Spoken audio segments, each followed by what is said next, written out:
Hi hello. അപ്പോൾ ഇന്ന് എൻ്റെ ഒരു ഉച്ചനേരം കണ്ടാലോ അമ്മത്തെ കപ്പയൊക്കെ വൃത്തിയാക്കി തരുന്നുണ്ട്. വല്യമ്മ മാർക്കറ്റിൽ പോയി വന്നപ്പോൾ കുറച്ച് കപ്പയും സിലോപ്പി മീനൊക്കെ വാങ്ങിച്ചുകൊണ്ട് വന്നിട്ടുണ്ടായിരുന്നു. അപ്പോൾ സിലോപ്പി മീൻ ഓൾറെഡി ക്ലീൻ ചെയ്ത് കൊണ്ടുവന്ന് പറഞ്ഞാൽ അത്രയും പണി കുറഞ്ഞല്ല എന്ന് പറഞ്ഞിരിക്കുമ്പോഴാണ് എൻ്റെ അനിയത്തി പുതിയ സജഷനുമായിട്ട് വന്നത്. ചേച്ചി കുറച്ച് മീനെടുത്ത് പൊള്ളിച്ചാലാന്ന്. ഞാൻ പറഞ്ഞു ഇതെങ്ങനെയാണ് പൊള്ളിക്കാനായത്, കട്ട് ചെയ്ത് കൊണ്ടുവന്ന മീനല്ലേ.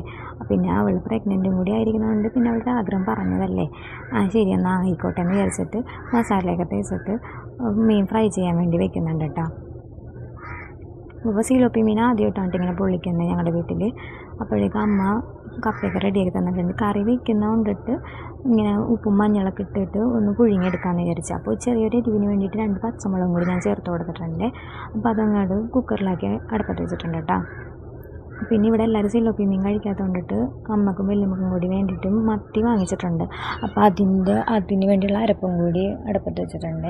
അതിനിടയ്ക്ക് ഞാൻ ഉള്ളി ഒന്ന് വറവിട്ടെടുക്കുന്നുണ്ട്, കപ്പയിലോട്ട് ചേർക്കാൻ വേണ്ടിയാണ്. എന്നെ സംബന്ധിച്ച് ബാല് കയറാൻ മല പോലെയാണ് ഈ കപ്പ കുഴക്കൽ. അതുകൊണ്ടാണ് ഈ കുക്കറിൽ വെക്കുന്നത് കേട്ടോ. അപ്പോൾ ഒരു 7 വിസിൽ കൊടുത്തെടുത്തപ്പോഴേക്കും നന്നായിട്ട് കപ്പ കുഴഞ്ഞ് കിട്ടിയിട്ടുണ്ട്. പിന്നെ മത്തിക്കുള്ള അരപ്പ് അവിടെ റെഡി ആയിട്ടുണ്ട്. അപ്പോൾ മത്തിയുടെ അരപ്പ് കൂട്ടി വയ്ക്കുന്ന സമയത്ത് തന്നെയാണ് ഉപ്പിട്ട് കൊടുക്കാറുള്ളത്. പക്ഷേ ഞാൻ മറന്നു, ഇതുകൊണ്ട് തിളച്ച് വന്നപ്പോഴാണ് ഉപ്പിട്ട് കൊടുത്തത്. അത് കഴിഞ്ഞ് ഒരു 5 മിനിറ്റ് കൂടി ഒന്ന് കറി തിളപ്പിച്ചിട്ട് മത്തി കഷ്ണങ്ങൾ ചേർത്ത് കൊടുക്കുന്നുണ്ട് കേട്ടോ. അപ്പോൾ അതവിടെ സൈഡിലായിക്കോളും. അപ്പോൾ കുറച്ച് സിലോപ്പി മീൻ ബാക്കിയുള്ളത് ഞങ്ങൾ പൊള്ളിച്ചല്ല മുളകിട്ടെടുക്കാമെന്ന് വിചാരിച്ച്. അപ്പോൾ അതിന് വേണ്ടിയിട്ട് ഇഞ്ചിയും വെളുത്തുള്ളിയും പച്ചമുളകും ഒക്കെ കൂടി ഒന്ന് മൂപ്പിച്ചെടുക്കുന്നുണ്ട്. സാധാരണ ഞാൻ എണ്ണയിൽ വാട്ടിയിട്ടാണ് പൊടികളൊക്കെ ഇട്ട് കൊടുക്കാറുള്ളത്. അപ്പോൾ ഇപ്രാവശ്യം വെള്ളത്തിൽ മിക്സ് ചെയ്തിട്ടാണ് ഇട്ട് കൊടുക്കുന്നത്. അപ്പോൾ വെള്ളത്തിൽ മിക്സ് ചെയ്തിട്ട് എനിക്ക് പൊടികൾ ഇട്ട് കൊടുക്കുമ്പോൾ കുറച്ചും കൂടി ടേസ്റ്റ് കൂടുതൽ കിട്ടുന്ന പോലെ തോന്നാറുണ്ട്. അപ്പോൾ ഇപ്രാവശ്യം അങ്ങനെ ചെയ്യാമെന്ന് വിചാരിച്ചു. എന്നിട്ട് പിന്നെ വെള്ളമൊക്കെ ചേർത്ത് കൊടുത്തു.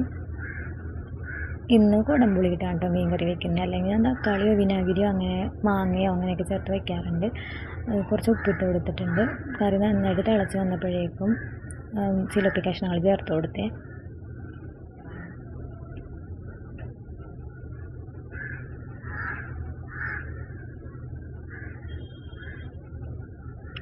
കറി നന്നായിട്ട് തിളച്ച് വന്നപ്പോഴേക്കും കുറച്ച് തേങ്ങാപ്പാലും കൂടി ചേർത്തിട്ടുണ്ട്. പിന്നെ നമ്മൾ പൊള്ളിച്ച മീന് വേണ്ടിയിട്ടുള്ള മസാല റെഡിയാക്കുകയാണ്. അപ്പോൾ എണ്ണ വെച്ചിട്ട് അതിലേക്ക് കറിവേപ്പിലയും ഉള്ളിയും പച്ചമുളക് വെളുത്തുള്ളി ഇഞ്ചിയും ചേർത്ത് കൊടുത്തിട്ട് 2 തക്കാളി ചേർത്ത് കൊടുത്തിട്ടുണ്ട്.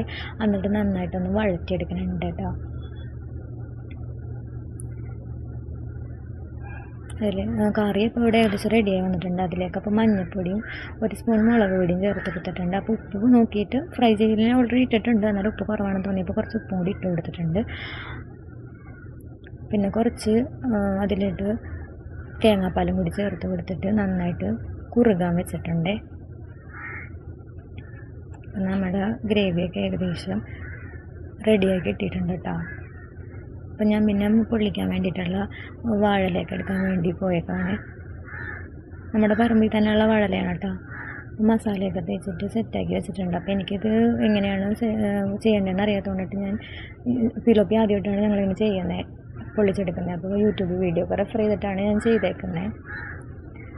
അങ്ങനെ അതൊക്കെ വാഴയിലൊക്കെ ആക്കി വാഴയിലയുടെ നാരൊക്കെ കൊണ്ട് കെട്ടി സെറ്റാക്കി വെച്ചിട്ടുണ്ട്. പിന്നെ ഒരു ദോശ തവ എടുത്ത് വെച്ചിട്ട് അതിൽ കുറച്ച് എണ്ണ എടുത്തിട്ട് അങ്ങോട്ടും ഇങ്ങോട്ടും മറിച്ചിട്ടൊന്ന് റെഡിയാക്കി എടുക്കണ്ട കേട്ടോ.